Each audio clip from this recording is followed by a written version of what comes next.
మా అక్క నా కోసం అయితే చికెన్ చట్నీ చేస్తుంది. ముందుగా చికెన్ తీసుకొని 2-3 సార్లు అయితే నీట్గా కడిగేసి మెత్తగా కుక్కర్లో అయితే ఉడకబెట్టేస్తుంది.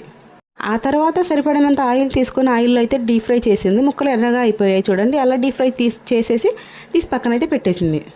ఇంకా నెక్స్ట్ అల్లం వెల్లుల్లి తీసుకొని అవి క్లీన్ చేసి మిక్సీ వేసుకొని పక్కన అయితే పెట్టేసాం.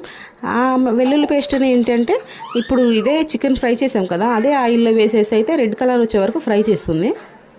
అలా ఫ్రై చేసిన అల్లం వెల్లుల్లి పేస్ట్లోని చికెన్ పీసెస్ వేసి అయితే కలిపేస్తుంది.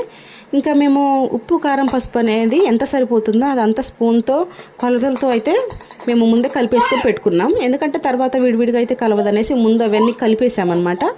కలిపేసిన తర్వాత ఈ ఫ్రై చేసిన అల్లం పేస్ట్లోని చికెన్ ముక్కలు వేసాం కదా, అందులోని ఉప్పు కారం పసుపు వేసి కలిపేసుకోవడమే.